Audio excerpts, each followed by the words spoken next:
Olá, crianças! Tudo bem com vocês? Espero que vocês estejam bem. Mais uma aula de arte. E para a aula de hoje, eu vou pedir para você separar alguns materiais bem importantes. Primeiro, o caderno de desenho ou folhas que você tem aí na sua casa, qualquer tipo de papel. Os lápis que você já vem usando, lápis de escrever, lápis de cor, giz de cera, se tiver canetinha, ótimo. Se não tiver, não tem problema. Eu vou pedir para você separar uma caneta de qualquer cor. Sabe aquela caneta de esferográfica que a gente chama, né? Que solta um pouquinho mais de tinta. Se você tiver, vai ser bem mais fácil de trabalhar. Vou pedir também para você separar uma meia velha. Bem velha mesmo, de preferência de cor clara. Se não tiver, um pedacinho de tecido, um paninho que tem aí sobrando na sua casa, de preferência mais velhinho também e de preferência de uma cor clara, para você poder desenhar nesse paninho. Se não tiver, não vai ter problema nenhum, porque a gente vai explicar a atividade e você vai poder fazer num outro momento. Eu vou dar um tempo para você se organizar e a gente já começa.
Então, conseguiram separar os materiais? Então, hoje eu quero apresentar para vocês um outro artista. Um artista que eu gosto muito. O nome dele é Paul Klee. Essa é uma foto do artista Paul Klee. Na juventude dele, mas é uma foto que foi tirada dele há um tempo atrás. Reparem que é uma foto preto e branco, então é uma foto mais antiga. Porque ele nasceu no ano de 1879. Então essa foto deve ser lá por ano de 1900, alguma coisa assim, tá? E então as fotos antigas eram todas tiradas em preto e branco. E ele nasceu numa cidade chamada Berna, na Suíça. Mas a maior parte da vida dele, ele passou na Alemanha. E a gente já vai entender um pouquinho da trajetória dele. Mas olha que curioso, o pai dele era professor de música e a mãe era cantora de ópera. O que ia acontecer na casa do Paul Klee? É claro que ele ia ter contato com muita música. Mas além disso, os pais dele incentivavam também ele ter muito contato com a arte. Então, desde pequenininho, desde muito cedo, ele desenhava bastante. Diz até uma historinha que ele ia no restaurante de um tio dele e ele ficava desenhando na mesa. Porque sabe aquelas mesas que tem aquelas pedrinhas, aqueles pontinhos? Ele ficava imaginando formas, ligando os pontinhos e criando outras coisas, quando ele era criança. Então ele cresceu nesse ambiente artístico, desenhando, com muita música e foi crescendo, se desenvolvendo bastante essa parte artística. Tanto que ele foi depois se tornar professor de artes numa escola bem conceituada da Alemanha chamada Bauhaus. Mas isso é uma parte da história dele. Bom, Com o passar do tempo, e ele foi desenvolvendo essa habilidade de desenhar e de pintar, ele foi deixando a arte dele um pouquinho mais solta, mais abstrata. E eu trouxe para vocês agora uma imagem que eu quero que vocês comparem. Essa imagem que vocês estão vendo agora, essa fotografia, é um retrato do Paul Klee. Tudo bem? Alguém fez esse retrato do Paul Klee. Alguém pegou uma máquina fotográfica, pediu para tirar a fotografia e fotografou o rosto do artista. Mas como ele era um artista, ele também gostava de fazer o autorretrato. O que será que é um autorretrato? Um autorretrato é um autodesenhar, desenhar a si mesmo ou pintar a si mesmo. Hoje em dia a gente faz muita selfie, né? A gente também faz autorretrato o tempo todo. A hora que a gente pega uma câmera e tira do nosso próprio rosto, nós estamos fazendo um tipo de autorretrato, que hoje em dia a gente chama de selfie. Na época do Paul Klee, é claro que não tinha selfie, não tinha esse recurso. Então o que os artistas faziam? Se retratavam. E na hora de se autorretratar, o que acontece? O artista tem liberdade para usar as técnicas, usar a cor, usar a forma que ele acha que é mais adequado. E, inclusive, ele pode tentar retratar nesse autorretrato um estado de espírito, um sentimento, uma preocupação e tudo mais. Esse que vocês estão vendo é um autorretrato que ele fez com a tinta aquarela. Você sabe o que é uma aquarela? Uma aquarela é uma tinta muito delicada, muito fluida, que a gente mistura com água e ela fica muito transparente. Então a gente consegue perceber ali, apesar dela ser preto e branco, a gente consegue perceber umas manchas mais claras e mais escuras, por conta do trabalho da aquarela. É a característica da aquarela. E essa ele pintou em 1909. Então ele já tinha o recurso da fotografia, mas o autorretratar-se, né, o artista coloca a expressão dele, é aquilo que ele gosta. E nesses estudos todos da vida dele que ele fazia, uma coisa que ele falava que era bem interessante, ele falava que desenhar é levar a linha para passear. E aí vocês estão vendo outros tipos de autorretrato que ele fez com o desenho, com a linha. Então, nesses dois desenhos ali, principalmente no primeiro, ele levou muito essa linha para passear. E essa linha passeou para cima, para baixo, para um lado, para o outro, até surgir o desenho que ele acabou deixando como um autorretrato. Os dois são autorretratos feitos em momentos diferentes. E reparem que nesse primeiro desenho ali, que só tá todo preto e branco, que é quase uma abstração, né? Ele tá mostrando pra gente ali a linha, ele quer chamar atenção pra gente da linha, o outro um pouquinho mais da forma e da cor. Mas esse levar a linha para passear foi a característica do trabalho dele por muito e muito tempo. Tanto que ele fez tantos trabalhos, vamos ver se a gente vai conseguir entender. Ele foi indo para abstração, né? Ele foi deixando o trabalho dele cada vez mais simples. Nessa obra aqui, ele chamou de Criança e Tia. Eu vou dar um tempinho para você ver que essas linhas que estão brincando no espaço aí sugerem uma criança e uma tia. Vou dar um tempinho para você procurar.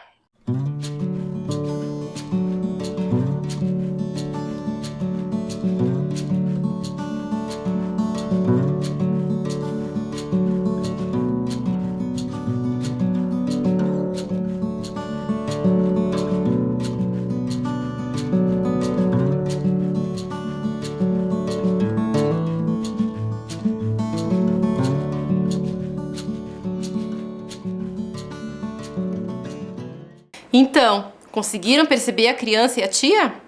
Depois de um tempo fica mais fácil, nosso olho vai acostumando ali com a brincadeira das linhas e das cores e a gente vai encontrando as formas que a gente acha que são mais conhecidas e a gente consegue identificar.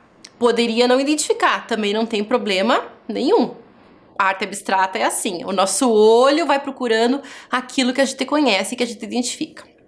Mais uma obra de arte que ele fez, olha ali ó, levando a linha para passear de novo e simplificando bastante uma forma. Até me fez lembrar os desenhos da pré-história, lá da arte rupestre, que a gente já viu lá no comecinho. Não fez lembrar vocês também?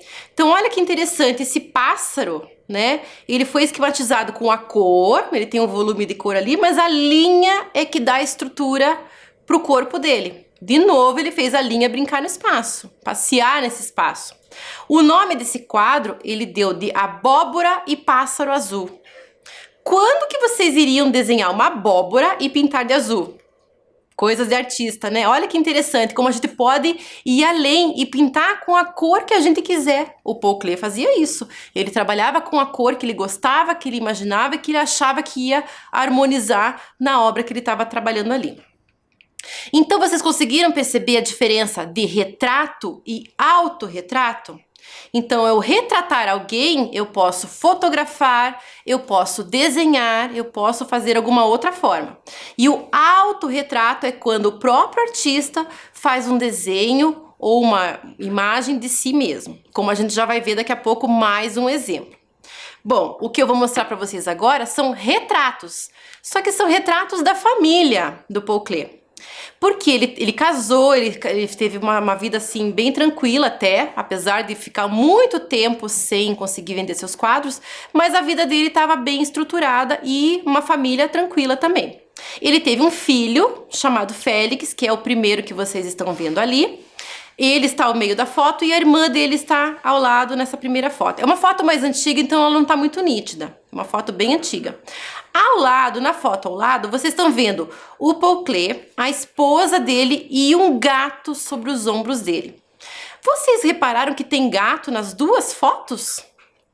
Isso é uma outra característica do Paul Klee. Ele era apaixonado por gatos. A vida toda dele ele teve gatos. E esses gatos eram inspiração para o trabalho dele. E então, além de retratar as coisas, de fazer paisagens, de fazer retratos, ele retratou muito o gato, os gatos que ele teve durante a vida dele. Esse primeiro que vocês estão vendo na primeira foto, ele se chamava Fritzi. E o segundo gato é o Bimbo, que foi muito famoso, muita inspiração para os trabalhos que ele fez. Mas lembram que eu falei para vocês? O tipo de arte que ele já está fazendo é uma arte abstrata, uma linha mais solta, uma forma mais descontraída. Vocês acham que ele desenhou o gato exatamente como o gato é? Eu acho que não. Eu vou mostrar para vocês os quadros que ele fez com gatos, como é que ele retratou o amigo gato dele. Olha que interessante, diferentes formas de retratar o gato. A primeira ali de 1905, ele chamou de gato adormecido.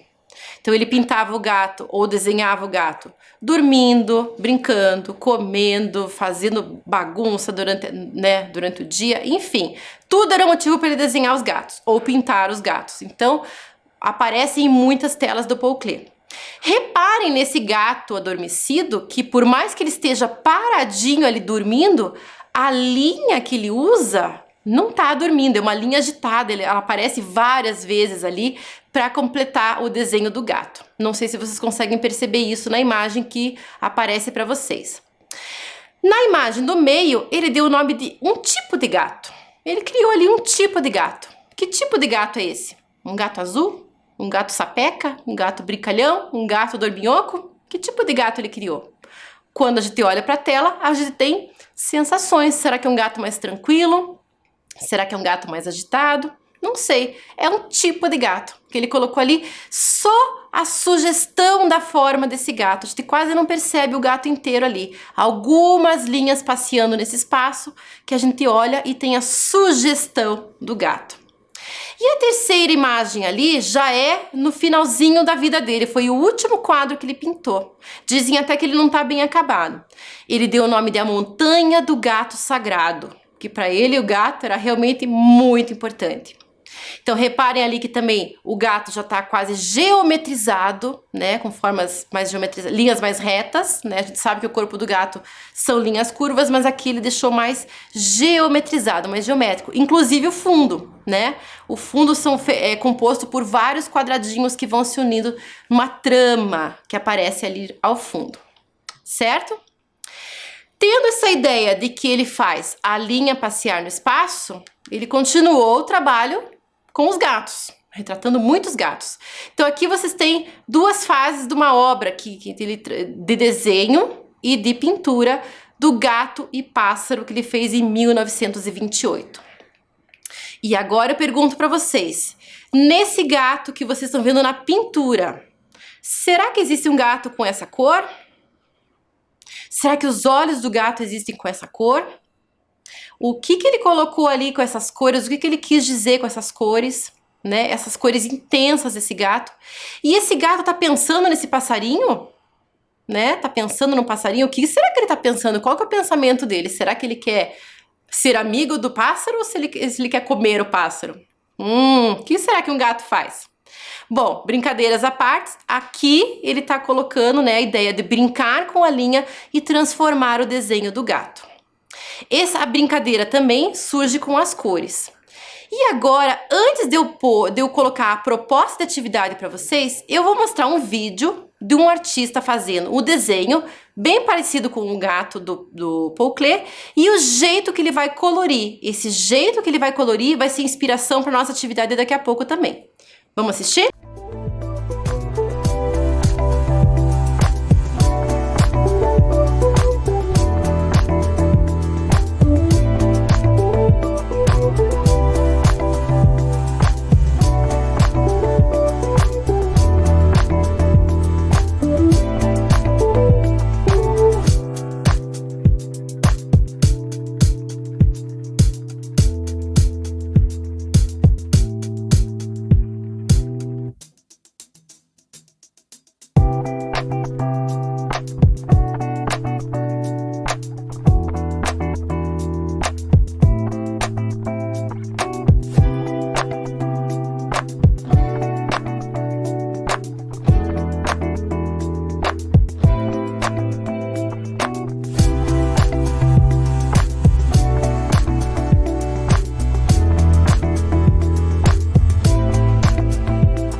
Então, agora chegou a hora da nossa atividade. Mas primeiro, depois de tudo que a gente viu da obra do Paul Klee e desse trabalho de desenho que a linha passeia no espaço, então agora a gente vai brincar de fazer essa linha passear no espaço.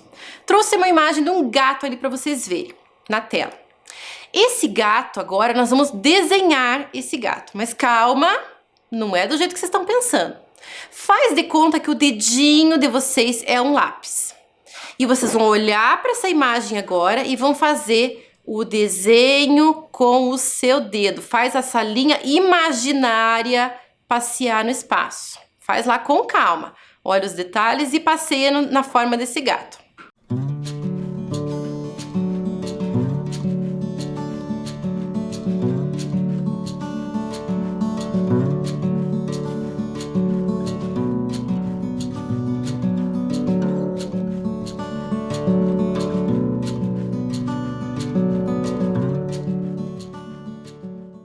Então, conseguiram perceber a linha desenhando, passeando no espaço? Imagine se vocês tivessem um dedinho mágico mesmo e que a linha saísse no espaço. Olha que interessante que seria, mas vocês têm que usar muita imaginação. Agora eu tenho outra imagem para vocês. De novo, vocês vão pegar o dedinho mágico de vocês e vão desenhar. Por onde será que vocês vão começar? Reparem que nessa imagem tem mais detalhes. Além do gato, eu tenho um objeto ali embaixo e tenho lá atrás um fundo. Não se preocupe com o fundo agora. Primeiro pensa no gato, no corpinho do gato e faz essa linha brincar, passear esse espaço, tentando imaginar esse gato. Vamos lá?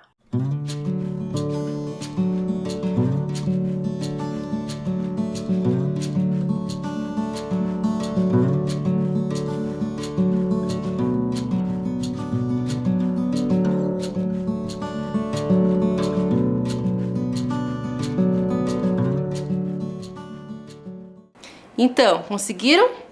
Então, agora nós vamos para nossa atividade de verdade. Você vai pegar lá os seus papéis, vai pegar os lápis, de preferência o lápis de escrever. Mas se vocês conseguirem um giz de cera, algum material diferente, vocês vão ver que a linha vai sair um pouquinho diferente. Então, agora, inspirados nesse gato, vocês vão levar a linha para passear. Não se preocupe em fazer perfeito e nem igual esse gato. Porque não é isso que a gente quer. A gente quer a linha brincando nesse espaço, uma linha bem brincalhona mesmo. De repente, você até se aventura a desenhar de olhos fechados, apesar que você precisa olhar para o gato. Então, eu vou deixar a imagem do gato para você olhar e brinca. Brinca com a linha, brinca com a forma. Vamos lá?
Então, a sua linha passeou bastante?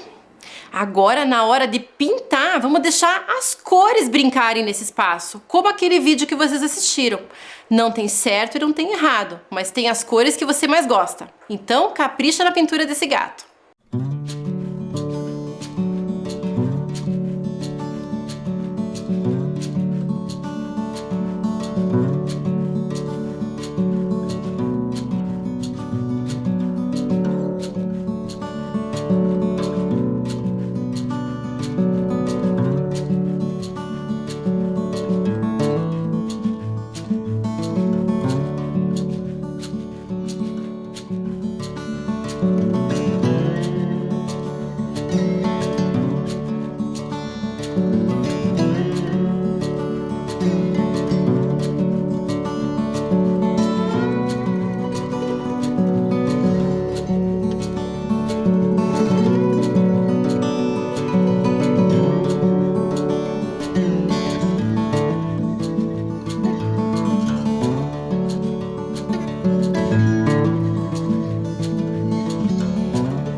Então, como foi retratar esse gato? Tenho certeza que o trabalho de vocês ficou lindo, super colorido e bem interessante. Bom, então a gente retratou o gato. Essas imagens que vocês estão vendo aí na tela são também retratos que estão retratando a família do Paul Klee. São fotografias tiradas na época que o filho deles, o Félix, tinha lá seus 8, 9 anos. Então ele tem o Paul Klee, o filho dele. Na imagem ao lado tem a esposa dele com o Félix bem bebezinho.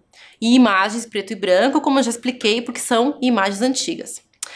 Aqui tem uma coisa curiosa sobre a família do Paul Klee. Ele se casou com essa moça e ela era pianista. Olha a música aí entrando na vida dele de novo, né? E na vida do filho também.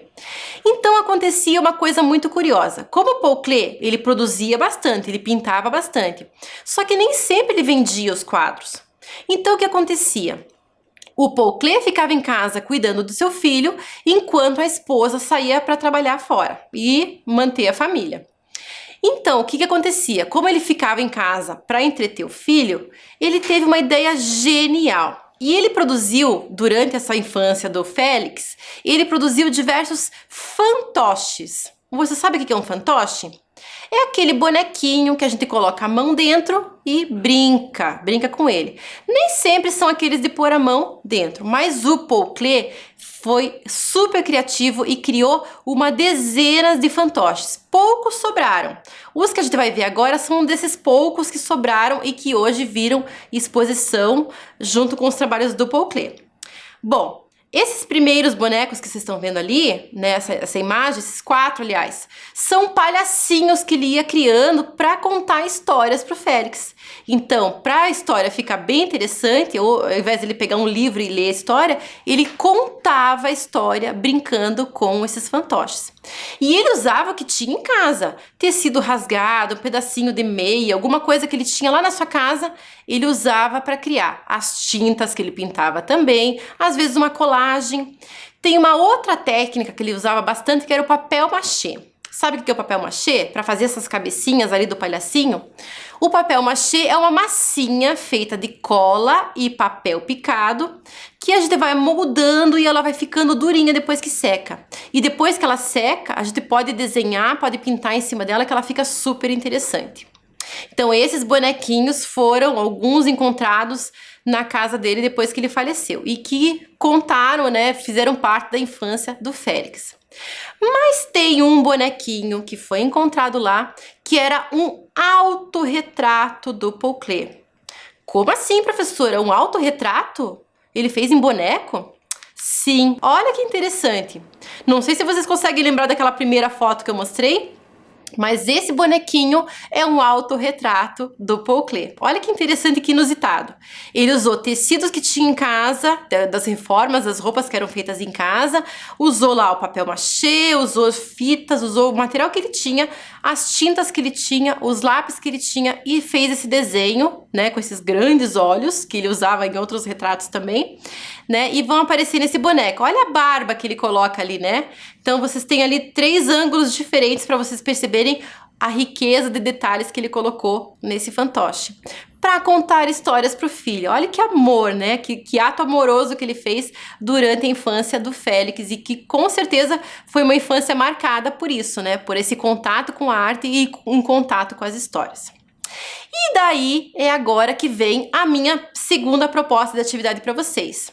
Se vocês conseguiram separar uma meia ou um pedacinho de tecido, agora vocês vão brincar. É uma brincadeira, não se preocupem em fazer assim como o Paul Klee.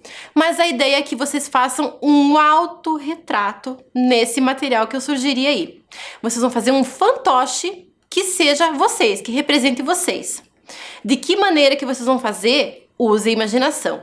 A caneta eu pedi para vocês separarem porque ela vai conseguir desenhar o que vocês quiserem desenhar lá na meia ou no tecido.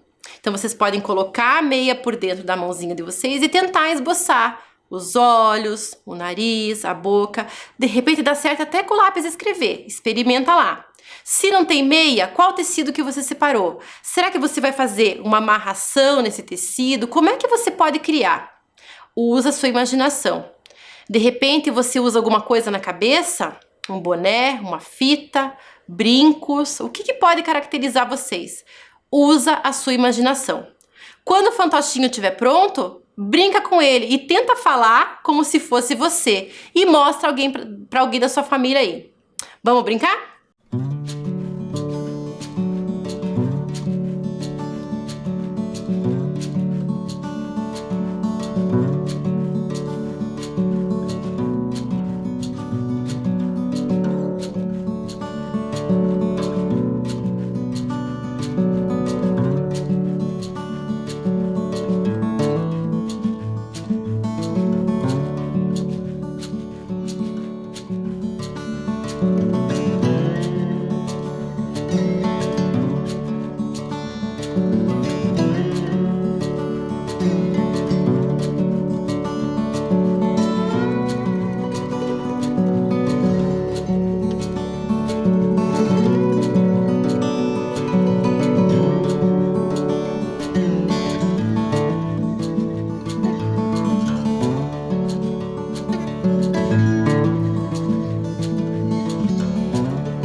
Então, como foi? Fácil eu sei que não é, mas divertido com certeza. Brincar com a nossa autoimagem e transformar num objeto é muito bacana, é uma brincadeira que rende muitas histórias. Você pode de repente fazer um do seu irmão, da sua mãe, do seu tio, do seu avô, não sei. Não tem limite, o importante é você brincar e se divertir. Espero que você tenha gostado, entendido a diferença de retrato e autorretrato, que é bem importante, e a gente se vê na próxima aula. Até lá!